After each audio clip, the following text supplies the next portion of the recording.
قاری صاحب؟ میں سمجھتا ہوں کہ یہ ان کی جو تجویز ہے یہ بڑی قابل تحسین تجویز ہے۔ آپ یہ بات محسوس کرتے ہوں گے کہ اس وقت جو ہمارے جمعے کے خطبات ہیں ان کی جو افادیت ہونی چاہیے وہ افادیت آج نظر نہیں آتی۔ ایک تو ہمارے پبلک کا مزاج یہ ہے کہ جب وہ نماز جمعہ شروع ہونے لگے گی اس وقت میں وہ مسجد کا رخ کریں گے۔ بہت سے لوگ ایسے ہیں جو انتظار میں رہتے ہیں کہ کب دوسری اذان ہوگی اور عربی کا خطبہ یا نماز کی اقامت ہوگی تو ہم مسجد کے اندر نماز جمعہ پڑھنے جائیں گے۔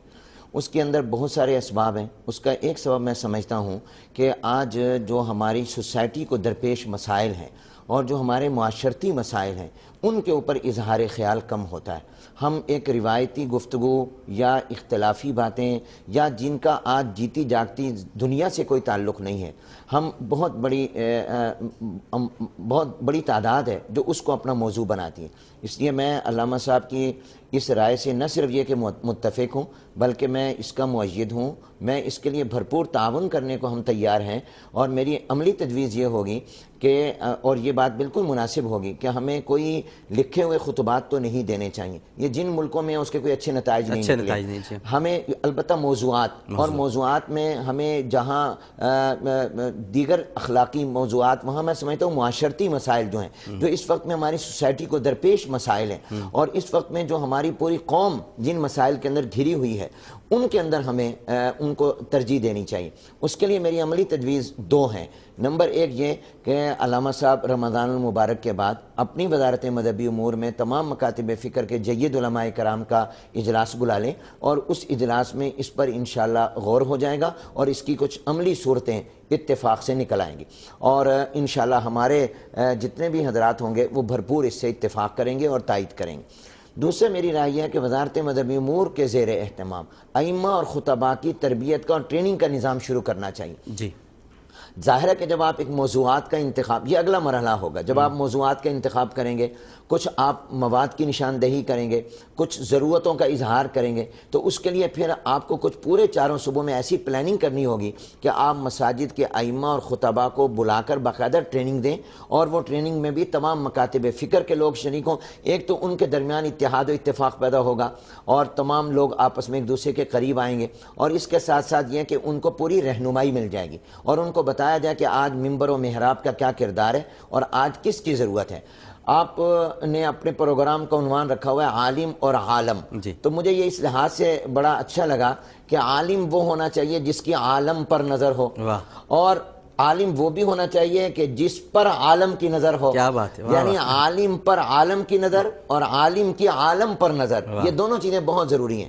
یہ تب کب ہوگا؟ یہ تب ہوگا جب آج کی دنیا کو جو مسائل درپیش ہیں، آج سائنس جو ترقی کر گئی ہے اس سے جو مسائل پیدا ہوئے ہیں، اور آج جو ہماری پبلک کی ڈیمانڈ ہے رہنمائی کی قرآن و سنت کی روشنی میں، ہم اس کے مطابق ان کو رہنمائی دیں تو پھر آپ دیکھ لینا کہ مسجدوں میں جگہ نہیں ملے گی۔ ماشاءاللہ ماشاءاللہ۔ السلام علیکم۔ السلام علیکم ڈاکٹر صاحب۔ وعلیکم السلام جناب۔ ڈاکٹر سلمان بول رہا ہوں کراچی سے، میں خیریت سے ہیں آپ؟ الحمدللہ سلمان صاحب فرمائیے۔ ڈاکٹر صاحب پہلے تو میں بڑا خوش ہوں کہ آج ظاہر ہے آپ کے پروگرام میں میری کال ملی اور مجھے موقع ملا کہ حامد سعید کاظمی صاحب اور حنیف جالندھری صاحب جیسے ماشاءاللہ قابل علماء کے سامنے میں اپنا سوال رکھ سکا ہوں۔ ظاہر ہے امید ہے کہ جواب بھی اسی کوالٹی اور اسی اسٹینڈرڈ کے مطابق مجھے ملے گا انشاءاللہ انشاءاللہ۔ سوال کیجیے۔ ڈاکٹر میرا سوال یہ ہے کہ آپ کو ظاہر ہے ہم سبھی کو یاد ہے کہ حضرت عمر فاروق رضی اللہ تعالیٰ عنہ کا بہت ہی ایک بہترین دور تھا، اور ان کی ایڈمنسٹریٹو صلاحیتیں اور ان کی ساری قابلیت سے کوئی دوسری رائے نہیں ہے، بے شک آج تک مستفید ہو رہے ہیں اور جانتے ہیں۔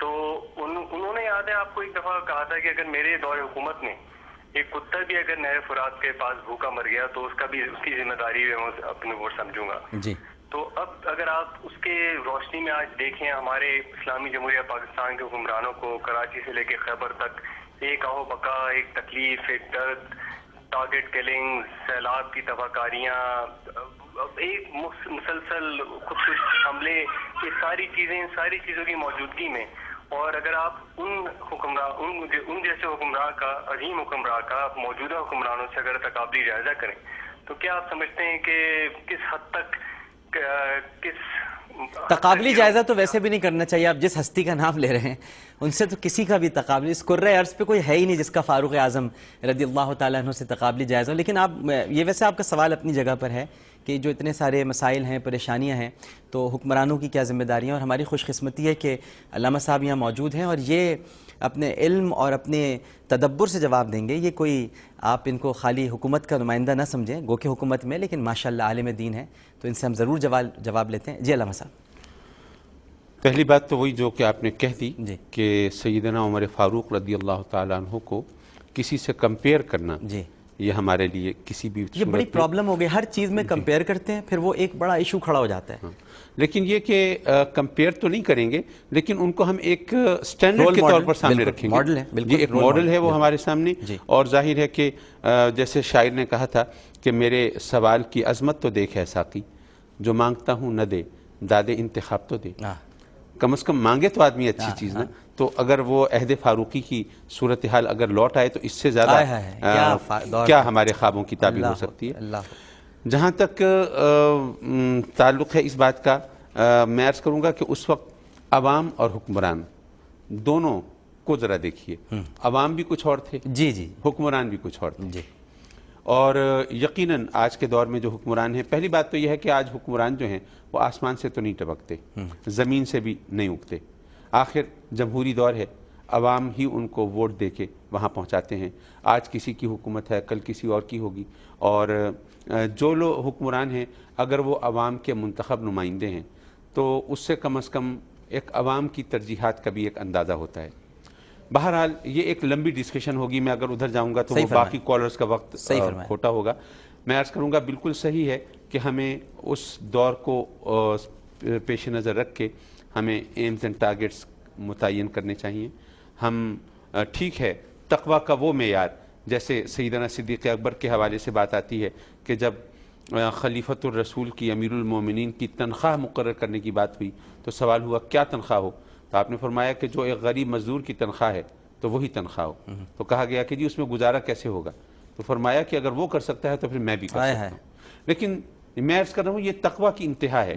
آپ ان کو ایک ایگزامپل کے ماڈل کے طور پر تو سامنے رکھ سکتے ہیں، لیکن اگر آپ یہ چاہیں کہ نہیں جی اگر کوئی اسی سے ہٹا ہوا ہے تو بس، تو پھر پہلے ہم ذرا اپنے گریبان میں بھی جھانک کے دیکھ لیں کہ ہم تنقید کرنے والے، اگر سیدنا عمر فاروق رضی اللہ تعالیٰ عنہ سے کسی نے سوال کیا تھا کہ جی آپ کا لباس 2 چادروں میں بنا ہے، ہمیں 1 چادر ملی ہے، آپ کو 2 چادریں کہاں سے ملی؟ تو سوال کرنے والا بھی کوئی ہم جیسا نہیں تھا، وہ بھی کوئی اور تھے، متقی تھا، وہ بھی متقی تھا. تو یہ ایک ماحول کی بات ہے. تو اللہ کرے وہ ماحول بن جائے. حکمران جو ہیں ان کے اوپر بہرحال زیادہ ذمہ داری ہوتی ہے. میں ان کو ایگزام بالکل نہیں کروں گا، ان پر زیادہ ذمہ داری ہے. ان کو تو بلکہ حکمرانوں کو دیکھ کر تو عوام جو ہیں وہ راستہ پکڑتے ہیں اور ان کو ہدایت ملتی ہے. تو ہم رب کی بارگاہ میں بھی عرض کرتے ہیں اور حکمرانوں سے درخواست بھی کرتے ہیں، اور جس میں میں خود بھی شامل ہوں. ظاہر ہے کہ جی اللہ تبارک و تعالی ہمیں اس ماڈل کو، اس رول ماڈل کو، اس معیار کو پیش نظر رکھ کے اپنے اعمال کی اصلاح کی توفیق عطا فرمائے. اور ہم اگر ہمارے عوام بھی اس چیز کو ہو جائیں، وہ اس لیے کہ سیاست میں دیکھا یہ ہے، معاف کیجیے ذرا ایک جملہ میں مزید لینا چاہوں گا. میں جب پالیٹکس میں آیا تو مجھ پر سب سے پہلا الزام یہ لگا کہ آپ شریف آدمی ہیں، آپ سیاست میں کہاں آ گئے؟ میرے ساتھ بھی یہی ہوا تھا. تو میں نے یہ کہا کہ اگر سیاست میں شرافت الزام ہے تو پھر بدماشی کی شکایت کیوں کرتے ہیں؟